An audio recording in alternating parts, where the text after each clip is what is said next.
Hey guys, tonight we are studying the life of one of history's titans, Napoleon Bonaparte, the emperor, the military genius, the man who redrew the map of Europe with a sword. But forget the grand portraits, the imperial crown, and the legendary victories for a moment.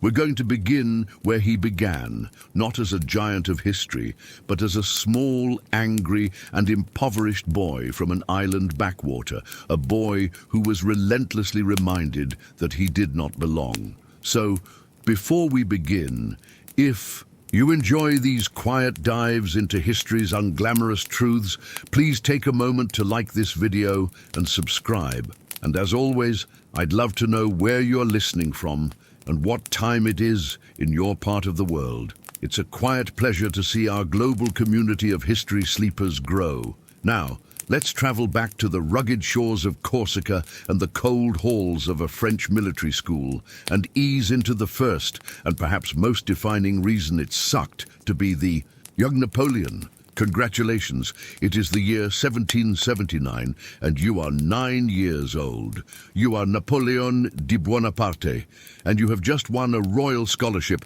to the prestigious military academy at Brienne-le-Château in mainland France. The good news, you are on the path to becoming a commissioned officer in the army of the King of France, an incredible opportunity for a boy from a family of minor, nearly destitute nobility. The bad news, you are a poor, provincial boy from the island of Corsica. You barely speak French, and every single one of your classmates is a wealthy, arrogant French aristocrat who sees you as a charity case and quite possibly a savage. This is the first great grinding burden of your life. You are an outsider. This is a major historical fact that colors your entire youth. You are from Corsica, a rugged, fiercely independent island that has been officially French for less than 10 years, since 1769, the very year of your birth. Your father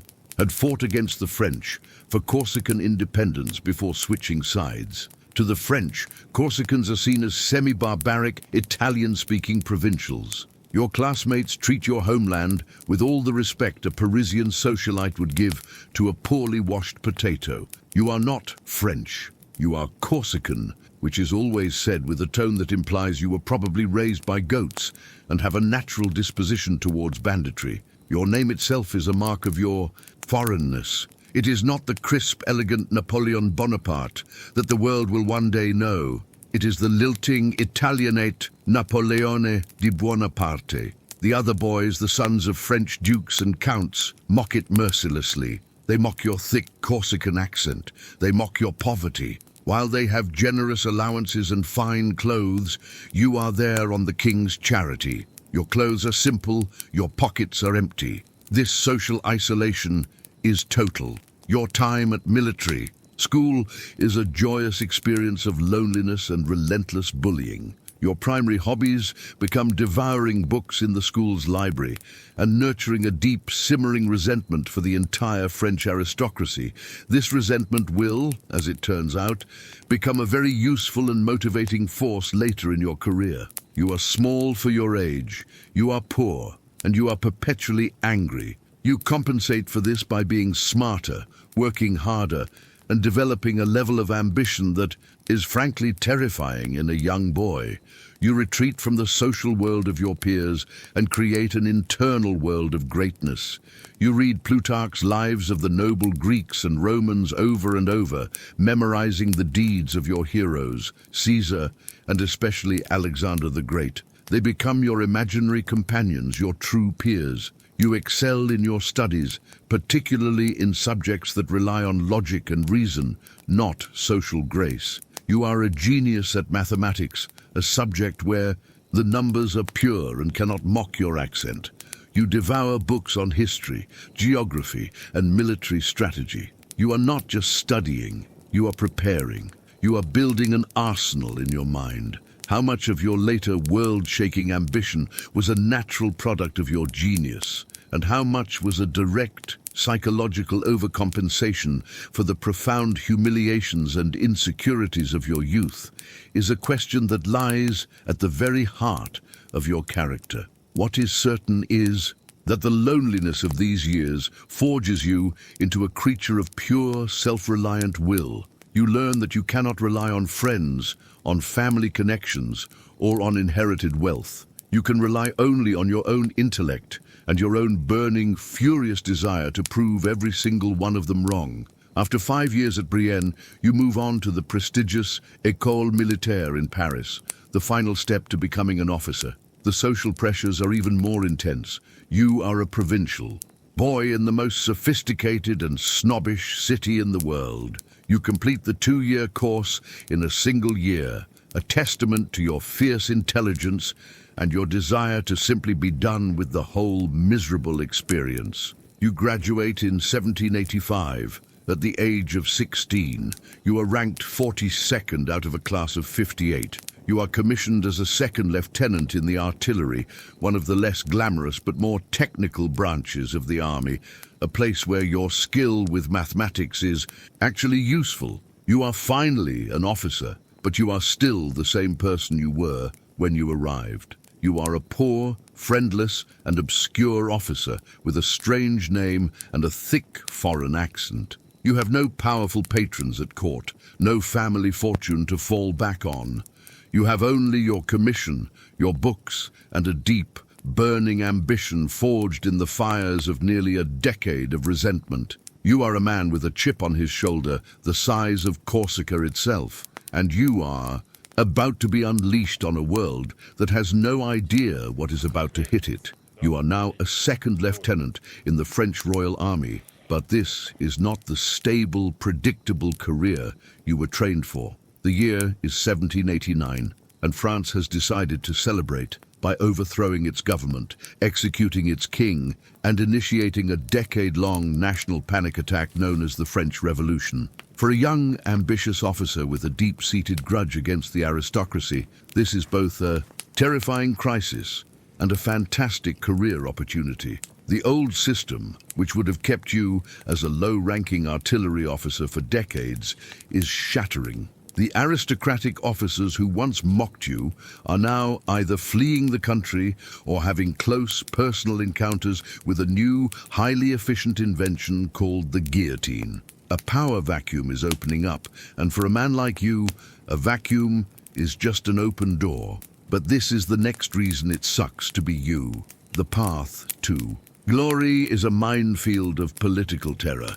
This is not a simple war against a foreign enemy. It is a chaotic, multi-front civil war where the rules change every week. You must choose a political faction. Your options include the radical Jacobins, who believe the solution to every problem is more executions. The slightly less radical Girondins, who believe the solution is slightly fewer executions. And the staunch royalists, whose solution is to be executed. Choosing correctly means promotion and glory. Choosing incorrectly means you will be publicly denounced as an enemy of the Republic, and your career will come to a sudden and very sharp end.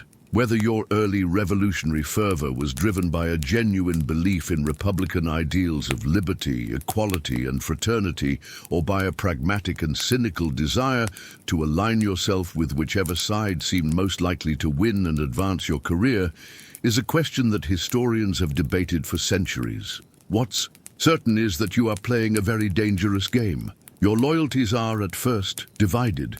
You are an officer in the French army, but your heart is still Corsican. This is an obscure but vital chapter of your early life. You believe the revolution will bring freedom to your homeland. You take a long leave of absence from the army and return to Corsica, hoping to become a great revolutionary leader there.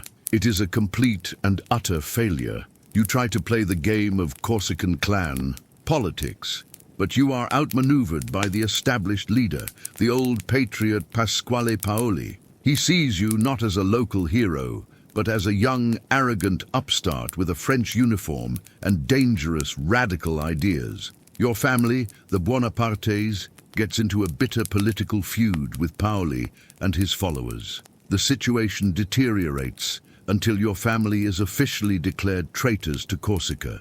A mob attacks and loots your family home. You and your entire family, including your mother, and your young siblings are forced to flee the island in the middle of the night on a small boat. It turns out that being a prophetic military genius in France does not automatically make you popular in your hometown. You arrive in France in 1793, not as a conquering hero, but as a broke, homeless political refugee. Your Corsican dream is dead. You have been exiled from your own homeland. You have lost everything. This failure is a bitter pill, but it is also a moment of clarifying. Coldness? You realize you have no home but the army. You have no nation but France, the new chaotic revolutionary France. You shed your Corsican identity like a snake sheds its skin. You are no longer Napoleon Bonaparte, the Corsican patriot. You are now Napoleon Bonaparte, the French soldier of fortune, a callback to the lonely boy who retreated into books. You now retreat into pure, cold ambition. You return to your regiment and throw yourself into the service of the most radical faction, the Jacobins, led by Maximilien Robespierre's brother Augustin. It is a dangerous alliance, but they are the ones with the power. You are a man without connections or wealth, a callback to your outsider status at school, and you need a powerful patron. You become known as a skilled, serious, and intensely focused artillery officer. You write a pro-Jacobin political pamphlet. You do what you must to survive and to climb the ladder. The sucky reality of your situation is this: you are not a man shaping the course of the revolution. You are a piece of driftwood in a raging river, desperately trying to cling to the right log, praying it doesn't get swept over a waterfall. Your great ambition is still there, burning like a cold fire, but it is trapped by the brutal, unpredictable chaos of the world around you. You are waiting for a chance, any chance, to prove your worth in the one arena you truly understand, the battlefield. You are back in France, a man without a country, without a home, and without a clear path forward. Your only refuge is the French Revolutionary Army, a chaotic institution that is simultaneously fighting a war against all of Europe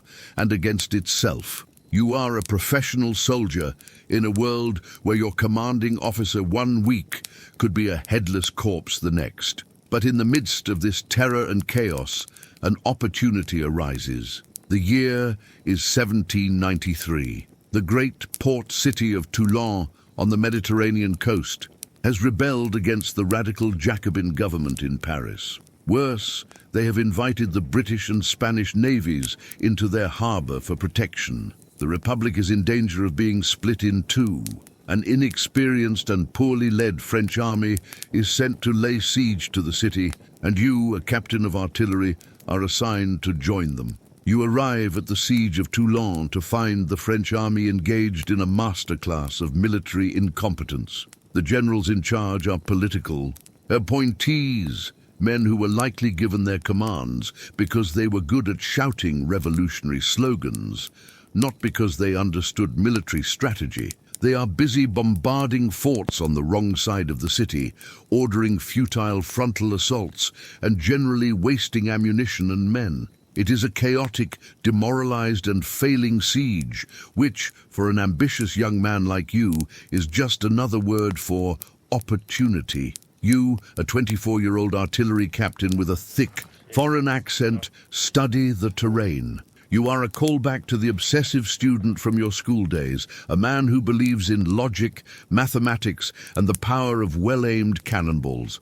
You quickly see the fatal flaw in the royalist and British position. The key to the city is not the city itself, it is the harbour, and the harbour is dominated by a promontory, a high point of land called l'Aiguillette. You realize that if you can capture that point and place your artillery there, you can rain down cannon fire on the enemy fleet. If the fleet is forced to leave, the city cannot be resupplied and will be forced to surrender.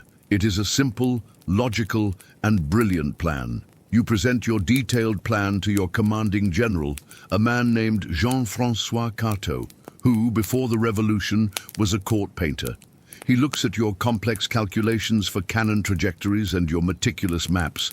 He listens to your passionate, reasoned argument, and then he dismisses it. "This is all well and good, Captain," he says, "but we will take the city with a direct, heroic assault of bravery." You realize you are being managed by a man whose primary military strategy is based on something he likely saw in a dramatic and probably very inaccurate historical painting. This is the next reason it sucks to be you. Your genius is constantly being thwarted by the mediocrity of the men in charge. But you have learned from your failures in Corsica. You do not just give up. You learn to play the political game. This is where you use your dangerous Jacobin connections. You find the representants on mission, the powerful political commissars sent from Paris to oversee the army. These are obscure but immensely powerful figures, men with the authority to dismiss generals and execute anyone suspected of incompetence or disloyalty. You present your plan to Antoine Salicetti, a fellow Corsican and a powerful representative. He recognizes the logic. Augustin Robespierre, the younger brother of the great tyrant Maximilien himself, is also there. He is impressed by your fierce energy and your cold, hard logic. How much of your rapid promotion after Toulon was due to your undeniable military genius?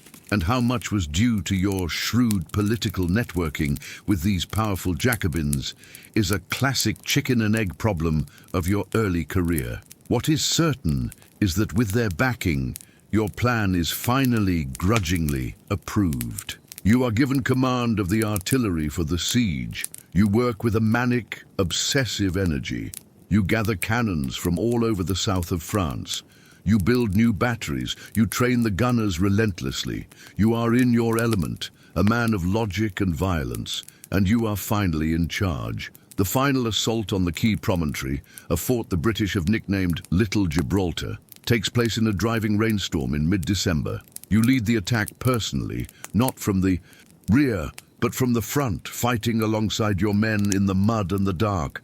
The fighting is brutal, a chaotic mess of bayonets and cannon fire. During the assault, you are wounded, taking a British bayonet to the thigh. The wound is deep and will leave you with a permanent limp.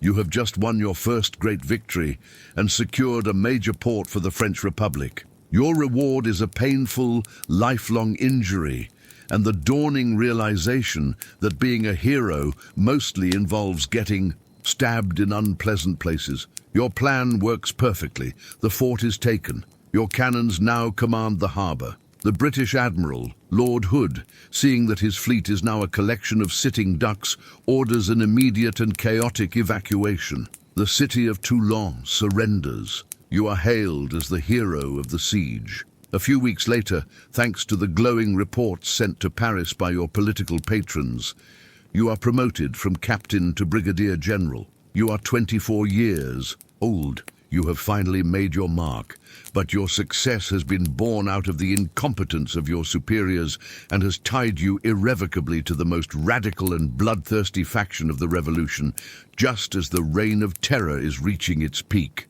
You are no longer an obscure officer. You are a rising star, and in revolutionary France, rising stars often make the most tempting targets for the guillotine. You are the hero of Toulon. At the age of 24, you have been promoted to brigadier general. Your name is spoken with a mixture of awe and fear in the corridors of power in Paris. Your career is on a vertical trajectory, a blazing arrow shot into the heart of the military establishment. You have attached your fortune to the most powerful faction in France, the radical Jacobins, and their leaders, the Robespierre brothers, are your greatest patrons. For the next several months, you are given important assignments, helping to plan the army's campaign in Italy. You are successful. You are respected. You have finally overcome the humiliations of your youth. And then the political winds in Paris change direction with the speed and violence of a guillotine blade. This is the next reason it sucks to be you. Your life is utterly, completely at the mercy of the chaotic, homicidal politics of the French Revolution. In July of 1794, the coup of 9 Thermidor happens. Your powerful patrons, Maximilien and Augustin Robespierre, are overthrown, arrested, and swiftly executed. The reign of terror is over. Congratulations. Your political party has just been violently disbanded, and everyone associated with it is now considered an enemy of the state. Your recent promotion has been swiftly followed by a career adjustment into a dark, smelly prison cell at the Four Carrés in Antibes. Whether your arrest after Thermidor was a serious threat to your life or merely a precautionary measure by the new, more moderate government to neutralize a potentially dangerous general with radical friends is unclear. But for the 10 days you spend in that fortress prison, the threat of the guillotine, the fate that befell your patrons, must have felt very real indeed. You are interrogated, your papers are seized, you are accused of treason. You, the man who just saved the Republic at Toulon, are now facing the prospect of being executed by that same Republic. It is a stark and terrifying lesson in the volatility of revolutionary fortune. You are eventually released, your name cleared due to a lack of evidence and some clever political maneuvering by your remaining allies. But you are not restored to your former glory. You are now politically toxic, a man tainted by his association with the disgraced Jacobins. You are placed en non-activité, on the non-active list. You are a general with no command. A callback to your impoverished youth, you find yourself once again an outsider. But this time, it is not because of your accent, but because of your political history. You drift to Paris in 1795, a city that is celebrating the end of the terror with a manic burst of parties, fashion, and decadence. And you are completely broke. You spend the next year in Paris as an unemployed general. It is a period of profound humiliation and grinding poverty. You are a military genius who just saved a major French city, and your main daily activity is trying to borrow money from the few acquaintances you have, selling your books and your watch to pay for a meager meal and avoiding your landlord. You live in a cheap rented room, writing desperate, pleading letters to the new government, the Directory, begging them for a command, any command. They ignore you. You are a relic of a political moment they are trying to forget. At one point they offer you a command, but it is an insult. They offer you command of an infantry brigade in the war in the Vendée. This is an obscure but miserable corner of the revolution. It is not a glorious war against the Austrians or the British.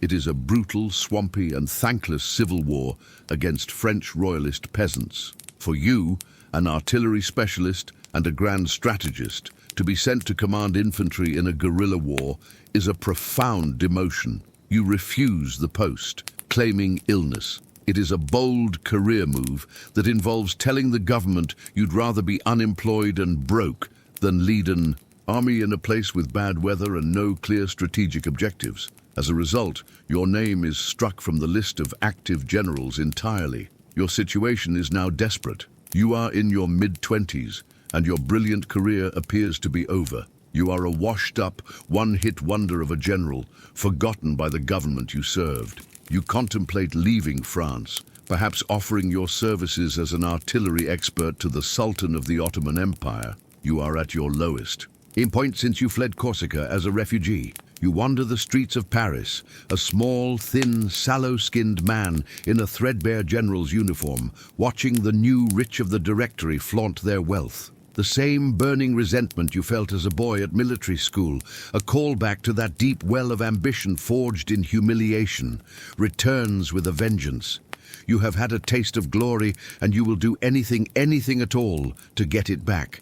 You are a ghost haunting the streets of Paris. Your uniform is frayed, your future is a blank wall, and your days are a tedious cycle of poverty and frustration. And then, as it so often does in your chaotic era, Paris decides to have another political meltdown. The year is 1795. The new government, the Directory, is weak and unpopular. The people are starving, and a powerful royalist faction, dreaming of restoring the monarchy, decides that now is the perfect time for an armed insurrection. On the 13th of Vendémiaire in Dodenois-Dursk, the new revolutionary calendar, or October 5th, for those not using a calendar designed by radical lawyers, a massive mob of nearly 30,000 angry royalists marches on the Tuileries Palace, where the government is in session. The government is in a panic. Their own soldiers are outnumbered, and their commander is incompetent. The Republic is on the verge of being overthrown. In this moment of sheer desperation, the powerful politician in charge of the defense, Paul Barras, remembers you. "Get me that unemployed Corsican general," he probably said. "The one with the funny accent and a notable lack of moral qualms about shooting people." Suddenly, your career is about to be resurrected by the very convenient fact that you are available, skilled, and have a reputation for ruthless efficiency. You are summoned from obscurity and offered command of the defense of Paris. This is the next reason it sucks to be you. Your only path back to glory is to commit an act of brutal, domestic slaughter. This is not a glorious battle against a foreign foe. This is a task of crowd control, where the crowd is made up of your own countrymen, and the control will be administered with cannonballs. How much of your action on 13 Vendémiaire was a defense of Republican principles, and how much was a cold-blooded and brilliant career move by a man who saw his one and only chance to escape obscurity, is a question that defines the moral ambiguity of your character. You do not hesitate. You accept the command. You have less than a day to prepare. The mob has thousands. You have perhaps 5,000 regular soldiers. You do not plan for a heroic last stand. You plan for an efficient, systematic massacre. You are an artilleryman, a callback to your training and your victory at Toulon, and you think in terms of fields of fire. You spend the entire night in a manic burst of logistical genius. You send a young cavalry officer, Joachim Murat, on a desperate race to seize the cannons from a nearby camp before the rebels can get them.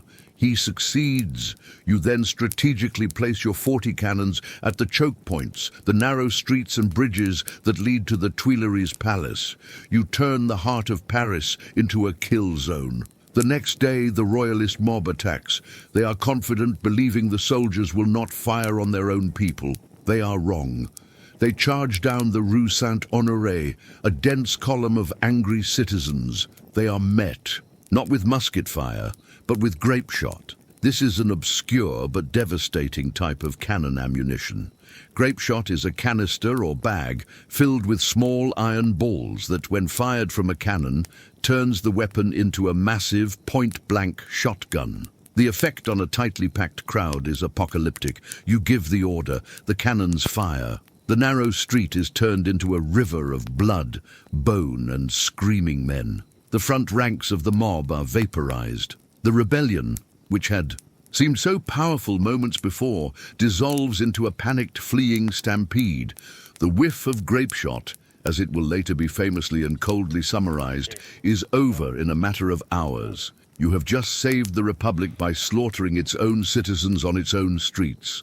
For this, you are hailed as a national hero. Revolutionary France is a very strange place. The aftermath is a quiet, grim affair. The streets are cleared of the dead and dying. The government is safe. And you, Napoleon Bonaparte, are no longer an unemployed nobody. You are the savior of the Directory. You are promoted to commander of the Army of the Interior. You are given wealth, a new uniform, and the respect, or at least the fear, of every politician in Paris. You have clawed your way back from the abyss, but your success is built on a foundation of French corpses. You have proven your loyalty to the regime. You have demonstrated your military genius, and you have shown that you are a man willing to do whatever it takes, no matter how brutal, to win. It is a reputation that will make you powerful and will, in time, make you the most feared man in Europe. You have saved the Republic. Or more accurately, you have saved the unpopular group of politicians currently running the Republic. For your troubles, you are now the most talked about man in Paris. You are promoted, you are celebrated, and you are introduced into the highest circles of Parisian society. It is here that you meet Joséphine de Beauharnais, a beautiful, charming, and well-connected widow with 2 children and a mountain of debts. You fall deeply, obsessively in love. She, for her part, sees you as a slightly uncivilized but intensely ambitious and promising young general who could provide her with security. It is a perfect match of passion and pragmatism. You marry her in 1796. 2 days after your wedding, you leave Paris for your new assignment. Your reward for saving the government is a new job. You have been appointed Commander-in-Chief of the Army of Italy. It is a prestigious title, a sign of the Directory's immense gratitude. Unfortunately, the Army of Italy is less of a professional fighting force and more of a large, angry, and very hungry armed mob that has been abandoned at the foot of the Alps. This is the next reason it sucks to be you. Your first great command, your chance to prove your genius on the grand stage, begins with you. Inheriting the most neglected, miserable and mutinous army in the entire French Republic. You travel south to your new headquarters in Nice to take command. The reality is even worse than the reports. You find an army of around 40,000 men that exists mostly on paper. They are dressed in rags. Many of them have no shoes, their feet wrapped in bloody cloths. They have not been paid in months.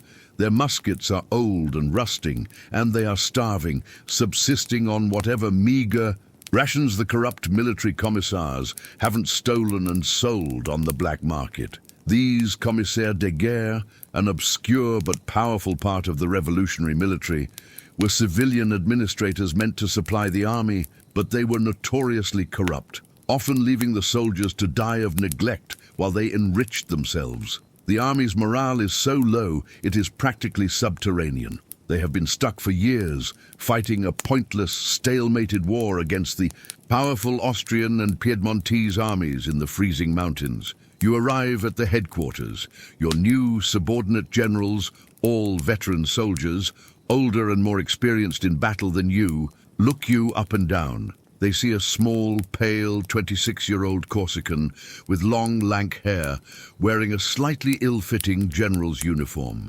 They are deeply, profoundly unimpressed. Whether your generals initially saw you as a political lightweight who got the job because you were sleeping with one of Barras's former mistresses, your new wife, Josephine, or if they immediately recognized your formidable intellect and iron will, is debated.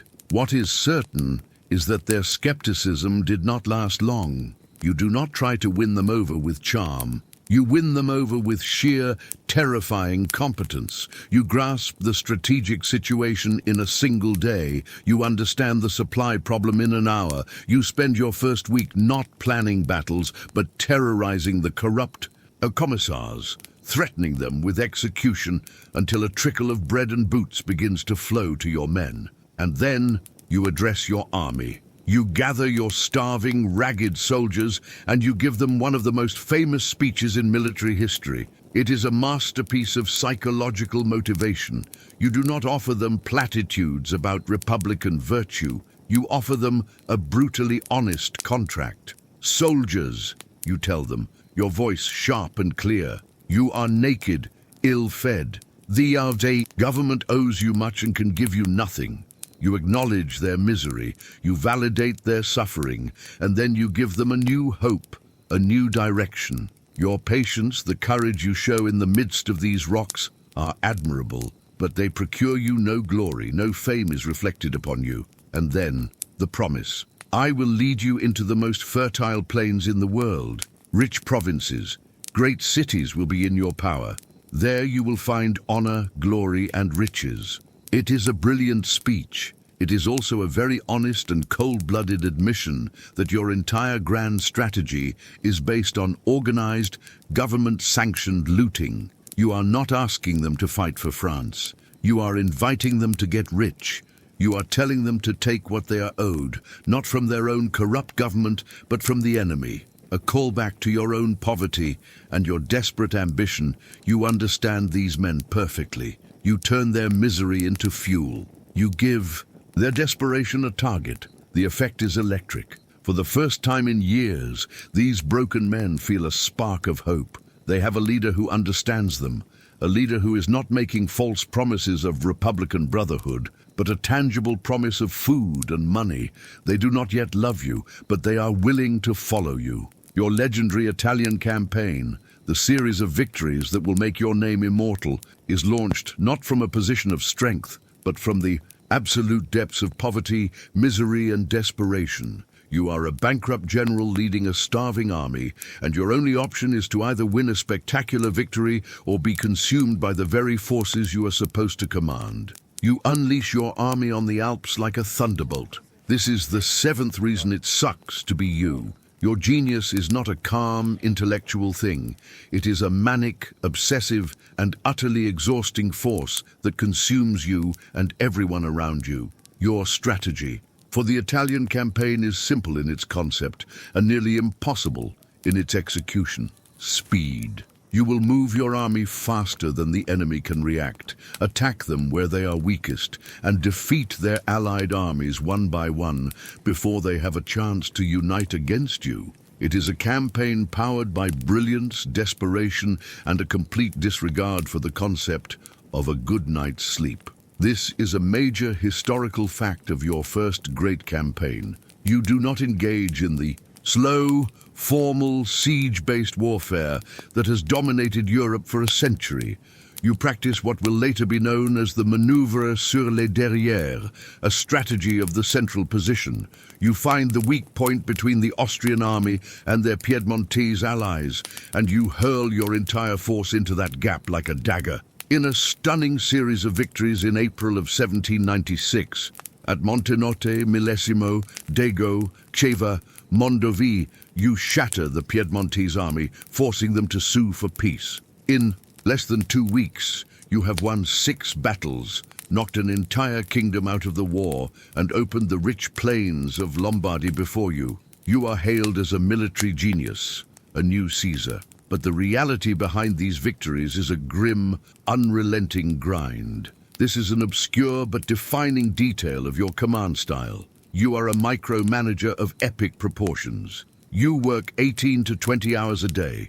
You have a specially designed carriage with a built-in desk and library so you can work even while traveling between camps. In your tent at night, you dictate a constant stream of letters and orders, often to multiple secretaries at once, switching between subjects, supply logistics, troop movements, political instructions to the directory in Paris, a personal letter to your wife Josephine, without missing a beat. Your staff is in a state of perpetual, amazed exhaustion, just trying to keep up with you. You are not just a general, you are a force of nature, and being in a hurricane is famously tiring for everyone involved.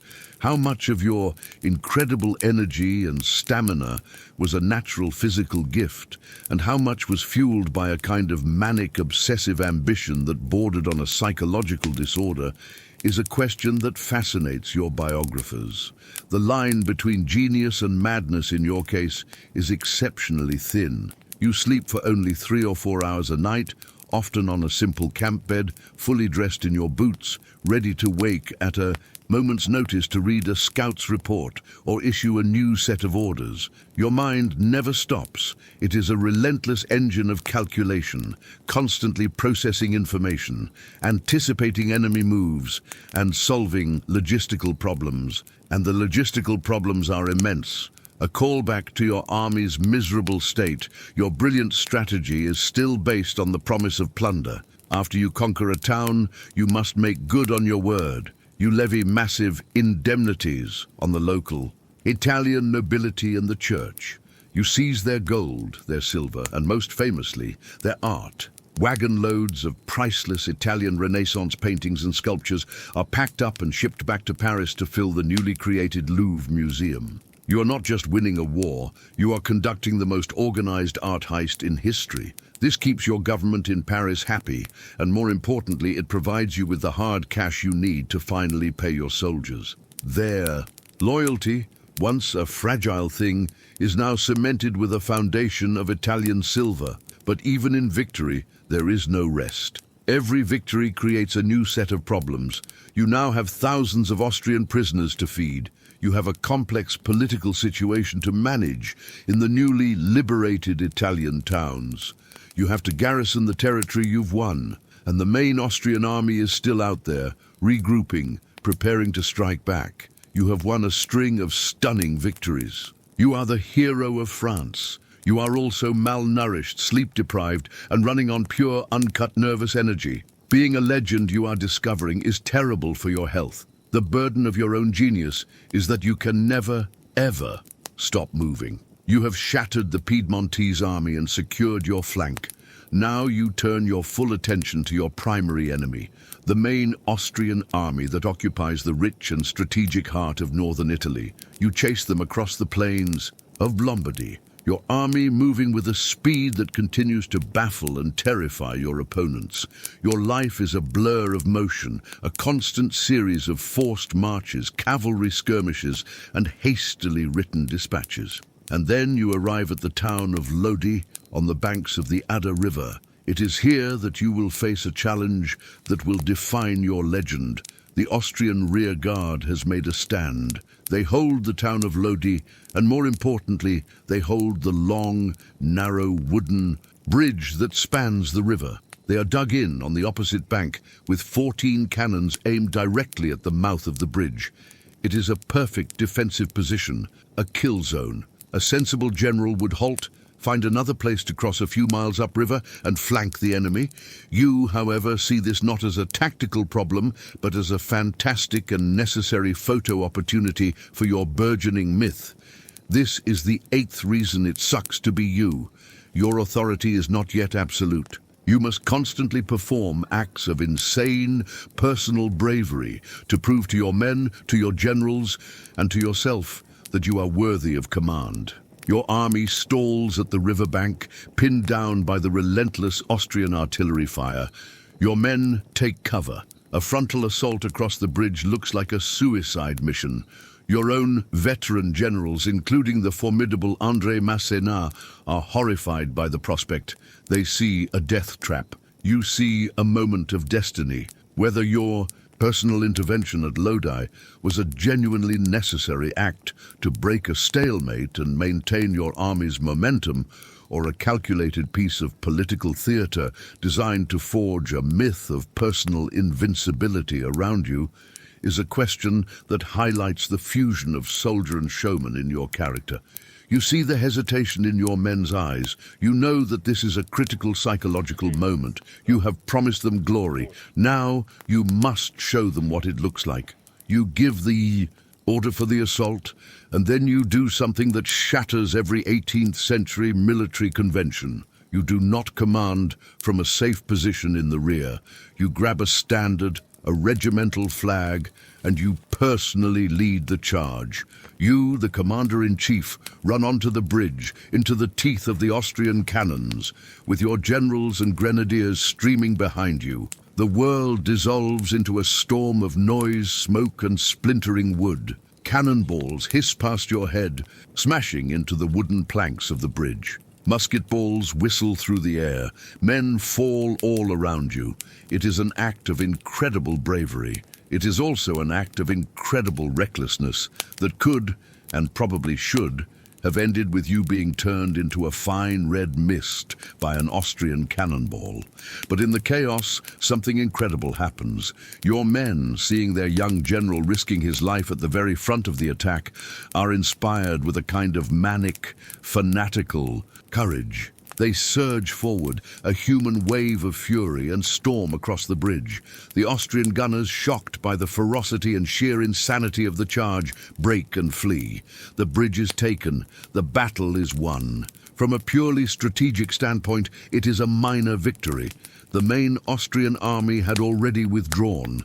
But from a propaganda standpoint, it is the most important victory of your life. In the aftermath of the battle, your soldiers, the grizzled, cynical veterans of the revolution, are in awe. They are accustomed to aristocratic generals who commanded from a safe distance. They have never seen a commander who would personally lead a charge into cannon fire. That evening, around the campfires, they give you a nickname, This is an obscure but vital moment in the formation of your legend.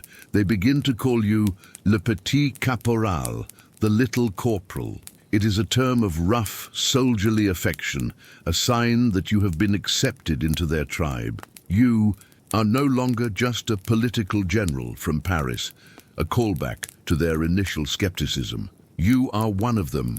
You will later say that it was on the evening after the Battle of Lodi that you first began to believe you were a man of superior destiny, that you were destined for great things. But this belief comes with a terrible burden. You have now set the standard for your own leadership. You have created a myth, the myth of the invincible, fearless general, and now you must live up to it every single day, on every single battlefield. The pressure to constantly perform these acts of death-defying heroism, to always be the bravest man on the field, will become a golden cage from which you will never escape. You have taken the bridge at Lodi. You have entered the great city of Milan in triumph. You are the master of Lombardy. But this is the ninth and perhaps most insidious reason it sucks to be you. You are now a successful man, and success brings with it a whole new set of burdens. The desperation that fueled your early victories is gone. It is replaced by the far more complex and dangerous weight of power, wealth, and the adoration of the masses. You have been liberating the cities of northern Italy from Austrian rule, and the Italian nobles and intellectuals, who are thrilled to be rid of their old masters, are now treating you like a conquering hero, a Roman proconsul of old. You set up your headquarters not in a drafty tent, but in the magnificent Mombello Palace near Milan. It is here that you establish what is, for all intents and purposes, your own royal court. This is a major historical fact of your Italian campaign. You are no longer just a general of the French Republic, taking orders from the Directory in Paris. You are acting as the independent de facto king of northern Italy. You host lavish dinners and balls. Ambassadors from Italian states like Genoa, Naples, and even the Papal States in Rome come to negotiate treaties with you directly, often without bothering to consult the government in Paris. You are, in effect, running your own foreign policy. The government in Paris sends you letters with suggestions on how to conduct your campaign and your political affairs. You read them, find them to be uniformly timid and stupid, and then proceed to do whatever you were going to do anyway. You are technically their employee, but you are beginning to adopt the management style of a man who owns the entire company. Whether your growing independence in Italy was a deliberate first step in a long-term plan to eventually seize power in France, or simply the pragmatic actions of a commander in the field who found it easier to act first and ask for permission later, is the central question of this period. From your perspective, it is a matter of simple necessity.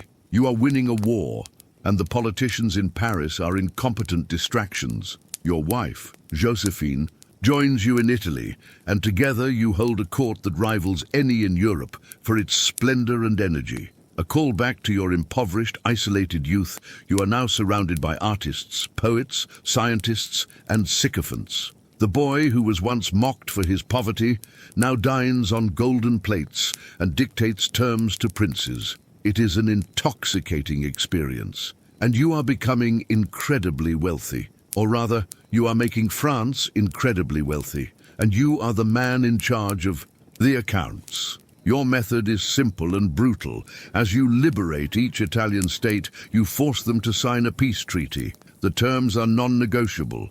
They must pay a massive indemnity in silver and gold to the French Republic, which funds your army and enriches the treasury in Paris. They must provide your army with supplies, food, horses, leather, uniforms, and then you add a new, obscure, but culturally devastating clause. They must also give you their art. This is the beginning of the great Napoleonic art heist.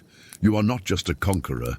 You are a very demanding art critic with an army. You have with you French agents, art experts, who have a list of the masterpieces you want. From the Duke of Parma, You demand 20 paintings, including a masterpiece by the Renaissance artist Correggio. From the Duke of Modena, you take his entire collection.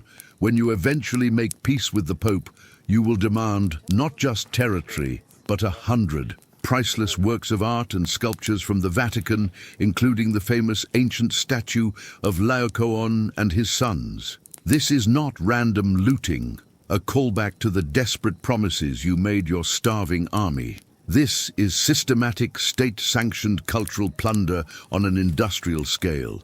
Your goal is to strip Italy of its artistic heritage and transport it to Paris, to turn the Louvre into the greatest museum the world has ever seen, a monument to the glory of France. And by extension to you, this is a heady, dangerous time. You are surrounded by luxury and flattery. You are wielding a power that is almost absolute, and you are beginning to believe your own legend, the myth that began on the bridge at Lodi.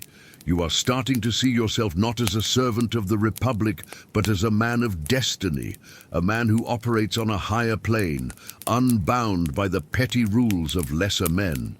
It is here, in the beautiful palaces of Italy, surrounded by stolen masterpieces and the applause of newly conquered subjects, that the General of the Republic begins to slowly, almost imperceptibly, die. And in his place, an emperor is beginning to take shape. The burden of this success is that it is isolating. You are on a trajectory that separates you from your own government, from your own revolutionary ideals, and even from your own past. You are becoming something new, something great, and something monstrous. You have conquered Italy. You have forced the mighty Austrian Empire to the peace table. You returned to Paris in 1797 as the most popular and powerful man in France. You are a national hero, the savior of the Republic, a legend at the age of 28. The politicians of the Directory, the government you serve, greet you with grand parades and lavish praise.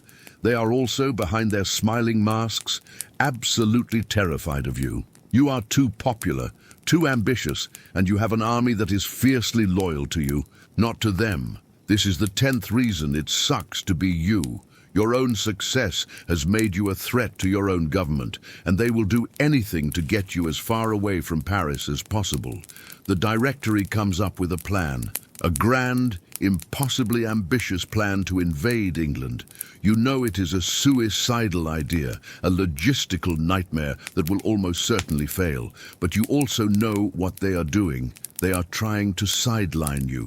So you counter with a different plan, one that is even grander, even more ambitious, and even more romantic. You propose to invade Egypt. Your strategic goals, you argue, are to disrupt Britain's vital trade routes to India and to establish a French colony in the East. Your secret, personal goals are to emulate your childhood hero, Alexander the Great, a callback to your obsessive reading, and to add a chapter of almost mythical glory to your own legend. The Directory, mostly because they are desperate to get you and your loyal army out of France, agrees.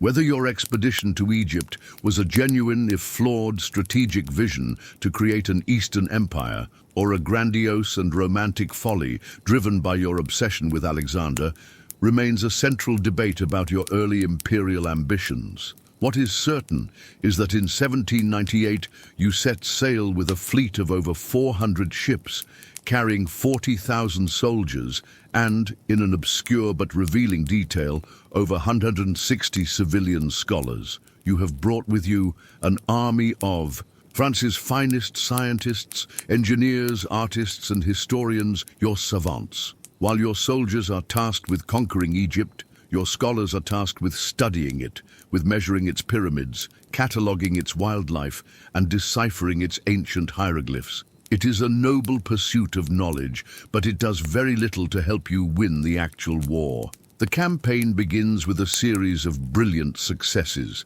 You evade the British fleet in the Mediterranean, capture the island of Malta, and land your army in Egypt. You march through the desert in the brutal summer heat, your soldiers suffering terribly from thirst and disease. You meet the ruling Mamluk cavalry in the shadow of the Great Pyramids. You deliver one of your most famous lines, "Soldiers, from the height of these pyramids, 40 centuries of history look down on you." Then, using disciplined infantry squares, you annihilate the brave but tactically outdated Mamluk horsemen. You have conquered Egypt in a single decisive battle. You enter Cairo as a conqueror. You set about trying to govern, establishing a new administration, and overseeing the work of your scholars. You believe you are at the beginning of a new Eastern Empire. And then, just a few weeks after your great victory, disaster strikes. The British Navy, led by a brilliant, obsessive, and annoyingly persistent admiral named Horatio Nelson, finally finds your fleet, which you had left anchored in Aboukir Bay. On the evening of August 1st, 1798, Nelson attacks. The Battle of the Nile is not a battle, it is a complete and utter annihilation. Nelson destroys or captures almost your entire fleet. The news is catastrophic. Congratulations, you are now the undisputed master of Egypt. You are also completely and totally trapped there. Your line of communication with France is severed. Your army has no way to be resupplied, no way to receive reinforcements, and most importantly, no way to get home. It is a significant and humiliating flaw in your long-term strategic plan. The great conqueror has become a prisoner. The grand romantic dream of an Eastern Empire has turned into a hot, dusty, and very isolated nightmare. You are the king of a new kingdom. But your kingdom is a cage, and you are trapped inside it with 40,000 homesick, increasingly miserable soldiers, while the most powerful navy in the world patrols the coast, ensuring you cannot escape. You are the conqueror of Egypt, a title that sounds impressive back in Paris, but which, in reality, means you are the king of a desert prison. The British Navy controls the Mediterranean, a callback to Nelson's devastating victory, and you are cut off from France. Your army, once a force of liberation, is now a deeply unpopular army of occupation. The Egyptian people, initially intrigued by your proclamations of freeing them from their Mamluk rulers, now see you as just another foreign master. Revolts simmer. In Cairo, your soldiers, far from home, are plagued by heat, boredom, and a host of new and exciting tropical diseases. This is the 11th reason it sucks to be you. Your grand expedition has devolved into a miserable, grinding, and increasingly pointless colonial occupation. The Ottoman Empire, the nominal ruler of Egypt, is not pleased with your invasion. They declare war on you. Now you are not just trapped, you are about to be attacked. You make a bold, and some would say, desperate, strategic decision. You decide to solve your problem of being stuck in one desert by marching your army into an even hotter and more hostile desert next door. In early 1799, you launch an invasion of Ottoman-held Syria. Your plan is to preemptively strike the Ottoman forces gathering there, and perhaps create enough chaos to force them to the negotiating table. The Syrian campaign is a nightmare from the very beginning. Your army marches across the Sinai Desert, a brutal, waterless expanse. The men suffer terribly from thirst, heat stroke, and dysentery. You finally reach the coastal city of Jaffa and lay siege to it. After a brutal assault, the city falls. What happens next is one of the darkest and most controversial acts of your career. You have thousands of Ottoman prisoners. You cannot afford to feed them, and you cannot spare the men to guard them. So, you order them all to be marched down to the beach and systematically executed by bayonet to save ammunition. It is an act of cold, pragmatic brutality that horrifies even some of your own officers. You press on to your main objective, the ancient Crusader fortress city of Acre, and it is here that your myth of invincibility shatters. You lay siege to the city. It is a crumbling medieval wall, defended by a determined Ottoman governor, Djezer Pasha, and in a twist of fate, a handful of British sailors and a single, very annoying British naval commodore named Sir Sidney Smith, who has sailed his ships into the harbor. He helps the defenders reinforce their walls and, more importantly, uses his ships to intercept the French vessels carrying your heavy siege cannons. You, the greatest artillery commander in the world, are now forced to attack a stone fortress with only light infantry and a few field guns. It does not go well. For 2 months you throw your army against the walls of Acre. You launch assault after assault. Each one is repulsed with heavy losses. The defenders mock you from the ramparts. And then something even worse happens. Your army is hit by an outbreak of the bubonic plague. Men begin to die in droves in the filthy siege camps, their bodies covered in the telltale black sores. Morale, already low, collapses completely. You try to inspire your men by making a courageous visit to the plague hospital in Jaffa, walking among the sick and the dying, even touching the sores of an infected soldier. It is a very brave thing to do. A masterful piece of leadership and propaganda. Your doctors, who have no idea how the disease spreads, are absolutely horrified. But it is not enough. Acre will not fall. Your army is being destroyed by disease and a stubborn old wall. The Syrian campaign is a complete failure, a callback to the glorious lightning-fast victories of your Italian campaign. This is the exact opposite, a slow, grinding, and humiliating defeat. Finally, you have no choice. You must admit you have been beaten. You lift the siege and begin the long, disastrous retreat back to Egypt.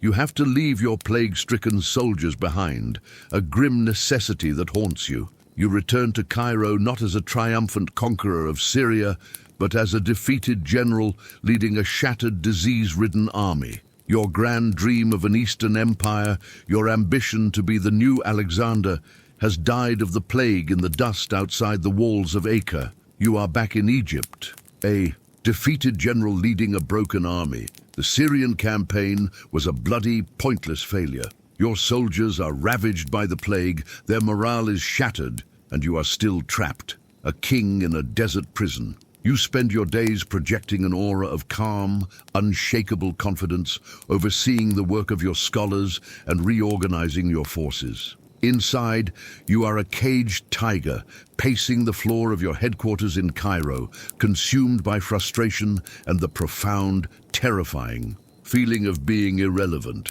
The great drama of the world is happening back in Europe, and you are not in it. This is the 12th reason it sucks to be you. You have conquered a country only to become its most famous prisoner. Then, one day, a British ship under a flag of truce arrives.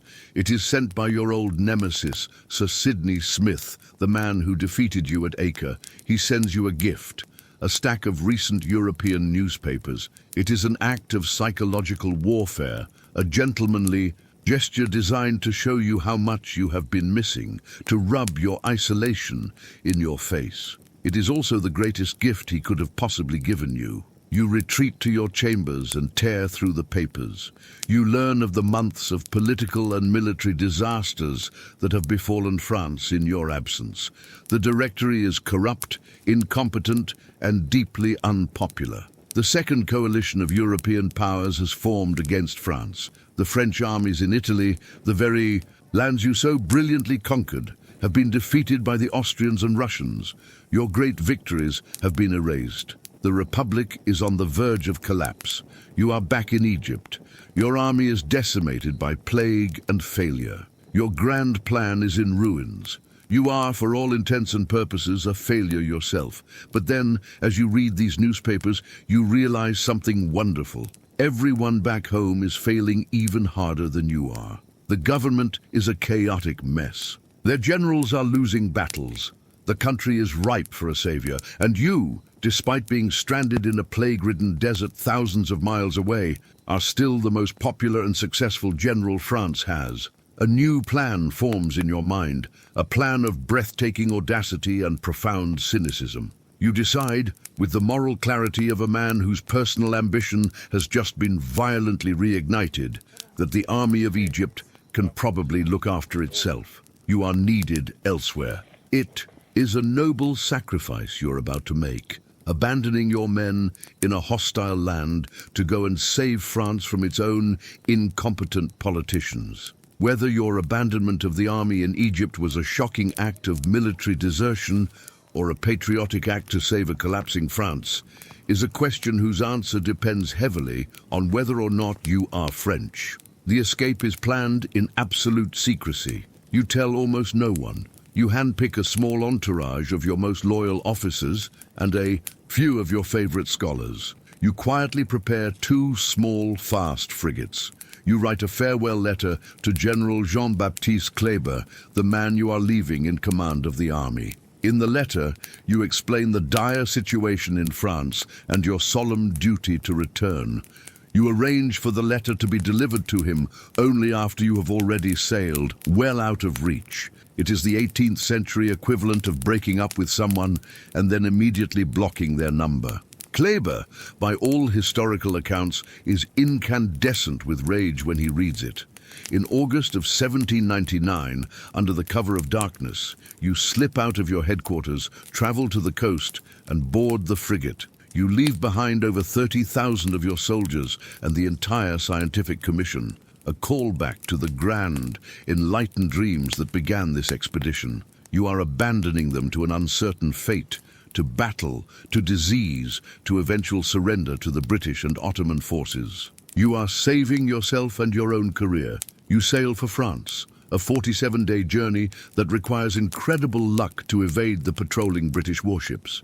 You spend the voyage pacing the deck, not looking back at the Egypt you failed to conquer, but looking ahead to the France you are about to. The great romance of your Eastern expedition, your dream of emulating Alexander, has ended not with a bang, but with you sneaking away like a thief in the night. It is a profound betrayal, a stain on your honor. It is also the single most important and successful gamble of your life. You land in Fréjus, in the south of France, on October 9th, 1799. You have just deserted your army, leaving them to rot in a plague-ridden desert. You fully expect to be arrested, court-martialed, and possibly shot for this profound act of military abandonment. Instead, you are greeted by massive cheering crowds. It turns out that news travels slowly and is highly filtered. The French people have heard of your initial glorious victory at the Battle of the Pyramids.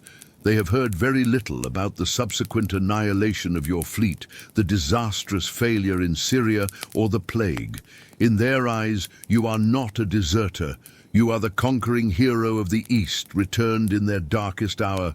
It is a stunning, unearned, and incredibly useful reception. You travel to Paris, and your journey is a triumphal procession. The people of France are sick of the corrupt, incompetent Directory. They are sick of the endless political instability and the military defeats in Italy. They are desperate for a savior, a strong man who can restore order and national pride. And you, with your reputation for brilliance and your impeccable timing, fit the role perfectly. You arrive in Paris and immediately become the center of a web of political conspiracy. A group of powerful politicians, led by the influential Abbé Sieyès, has decided that the Directory must be overthrown. They have the political plan, but they need a general. They need a sword to make their coup d'etat a reality.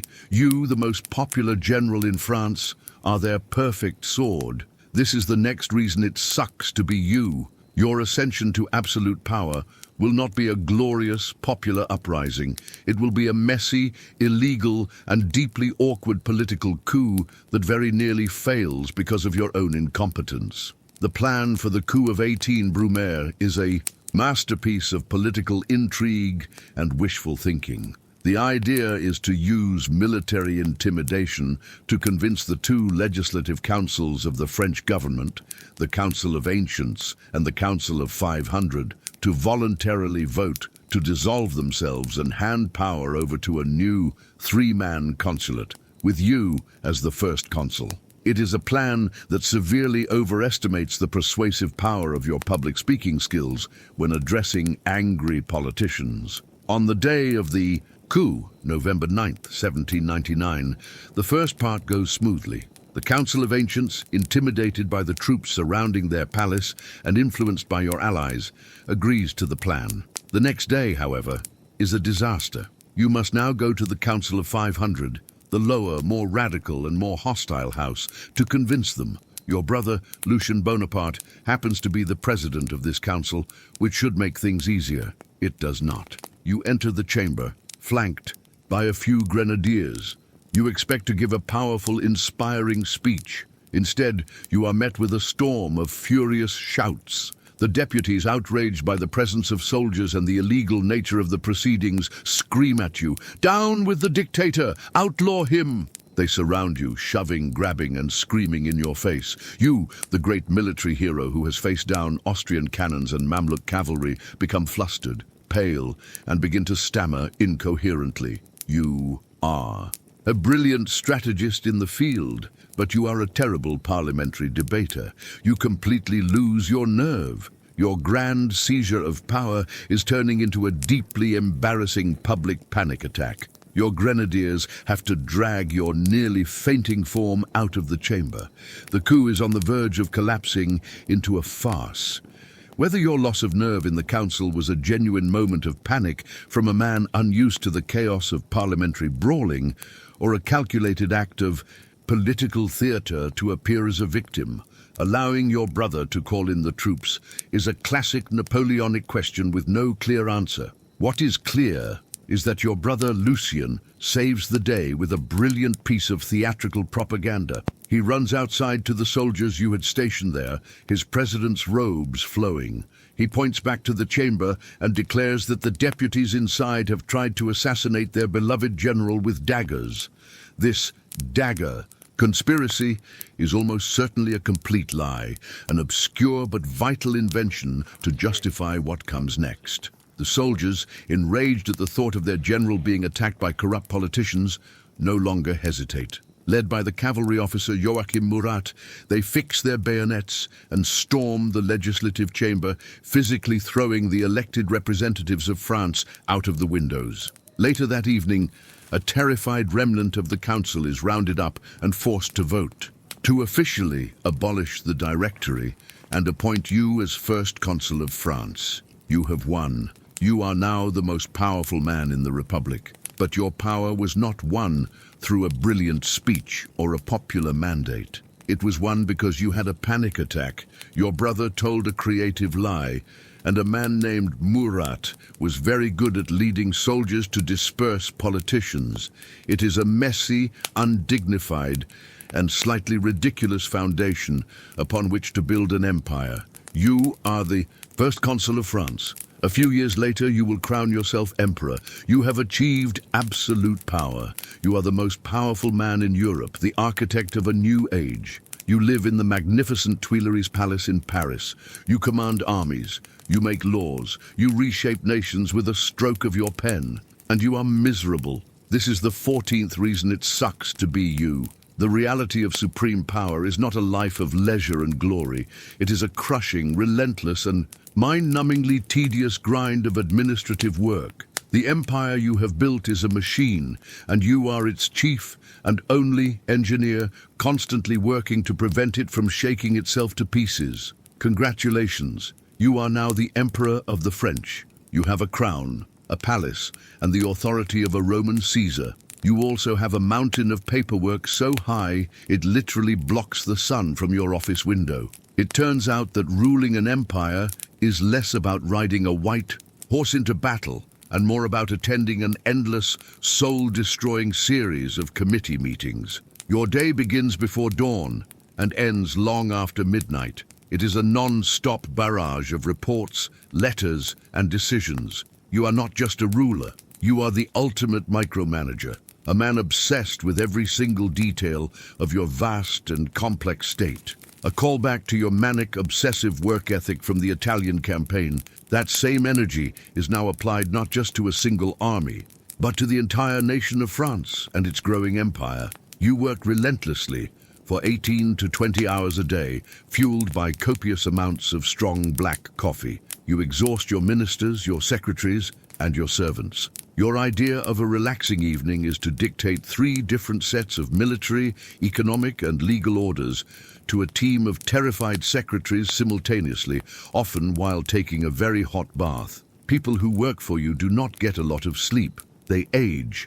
In dog years, your greatest and most lasting achievement is not a battle, but a book. This is a major historical fact of your reign. You decide to reform the entire French legal system, which is a chaotic, contradictory mess of ancient feudal laws, regional customs, and radical revolutionary decrees. You set out to create a single, logical, unified body of law for all of France. The Code Civil des Français, later known as the Napoleonic Code. This involves personally presiding over more than 50 long, mind-numbing sessions of the Council of State. You sit for hours with a group of elderly, expert lawyers, arguing with them about the finer points of contract law, property easements, inheritance regulations, and the legal framework for divorce.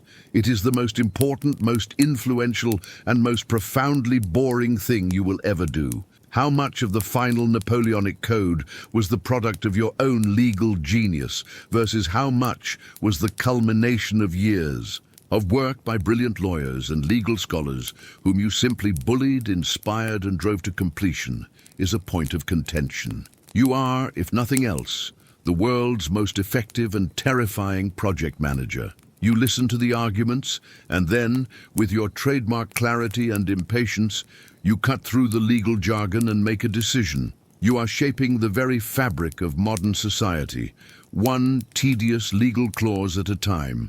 Your day is a relentless flood of information. A report from your Minister of Police, Fouché, details a potential royalist plot in Paris. A letter from your brother, Joseph, whom you have made King of Naples, complains about the local bandits and the poor quality of the pasta. A dispatch from a general on the German frontier needs a decision on the supply of new boots for the 4th Infantry Regiment. An architect presents you with plans for a new bridge over the Seine. A diplomat needs instructions for negotiating a trade treaty.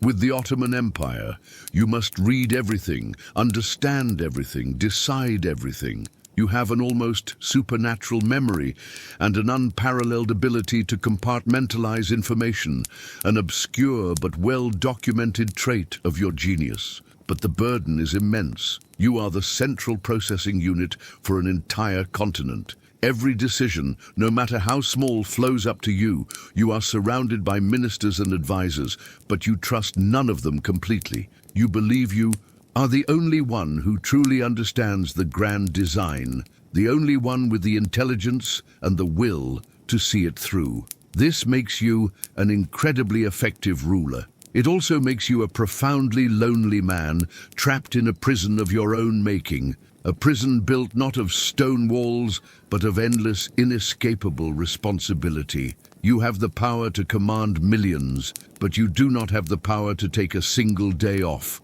You are the Emperor of the French. You have rewritten the laws, stabilized the economy, and conquered most of Europe. You are, by any measure, the most powerful man in the world, and yet the very ambition that drove you to the top becomes the engine of your own destruction. You cannot stop. You must always have another victory, another conquest, another enemy to defeat. This is the final and most profound reason it sucks to be you. You are a man who does not know how to be at peace. Your inability to rest will be your undoing. Your ambition leads you to a series of catastrophic military blunders. You invade Spain, hoping for a quick victory, and get bogged down in a brutal, decade-long guerrilla war that bleeds your empire of men and money, the Spanish ulcer. Then, in 1812, driven by your rivalry with the Tsar, you make your most famous and most fatal mistake. You invade Russia. You lead the largest European army in history, the 500,000-strong Grande Armée, into the vast, empty plains. You win the Xi battles, you capture Moscow, but you lose the war. The Russians refuse to surrender. They simply burn their own holy city and retreat, letting the terrifying Russian winter do their fighting for them. Your retreat from Moscow is one of the greatest military disasters in history. Your grand army is annihilated by starvation, frostbite, and Cossack raids. You return to France with only a fraction of your men. The vultures, seeing that the lion is wounded, begin to circle. A new coalition of all the powers of Europe, Britain, Austria, Prussia, Russia, rises against you. You fight with all of your old genius, but you are hopelessly outnumbered. You are defeated at the Great Battle of Leipzig and are finally forced to abdicate in 1814. You are no longer the master of Europe. You are the world's most famous unemployed person. The Allied powers exile you to the tiny Mediterranean island of Elba. You are given sovereignty over this insignificant rock, a mocking gesture. You, the man who once redrew the map of Europe, are now the emperor of an island you can walk across in a single day. But your ambition is not dead. You escape from Elba, land in France, and in a stunning final gamble, you rally your old soldiers and march on Paris, retaking the throne without firing a shot. This period, the 100 Days, is your last defiant roar, but it is a desperate, hopeless cause. Europe unites against you one last time. You meet them on a muddy field in modern-day Belgium. The Battle of Waterloo is your final, definitive defeat. Your empire, resurrected for a brief, glorious moment, collapses for good. This time your enemies will take no chances. They send you to St. Helena, an island so remote, so isolated in the middle of the South Atlantic that it is basically a geographical insult. Your new palace is a damp, windy, rat-infested house called Longwood. This is where your grand, explosive life ends, not with a bang, but with a long, slow, miserable whimper. You, the man who once slept in the palaces of kings, now spend your days dictating your memoirs, arguing with your British jailer, Sir Hudson Lowe, about the quality of the wine and tending a small garden. It is the ultimate humiliation. The most dynamic and energetic man in the world is condemned to a life of utter powerlessness and profound, mind-numbing boredom. You die in 1821 at the age of 51, likely from stomach cancer. Your final years are a slow, miserable decline into sickness and pettiness. It is a deeply anticlimactic end for a man who lived his life like a thunderstorm. The man who conquered Europe is ultimately defeated by a small, damp rock and his own failing digestive system. And so your story ends. You lie on your deathbed, thousands of miles from the empire you built and the country you ruled, a prisoner on the most remote inhabited island on Earth. You are surrounded by a handful of loyal but powerless companions. Your final days consumed by physical pain and the bitter taste of defeat. The great battles, the imperial crown, the laws that reshaped the world, they all feel like a distant dream. You are no longer Napoleon the Great. You are just a man, dying in a damp room, listening to the ceaseless, indifferent howl of the Atlantic wind outside your window. The silence that follows your final breath is not the awed silence of a loyal court, but the empty, lonely silence of the end of the world. You conquered a continent, but you could not conquer the final, boring and inescapable enemy, your own mortality.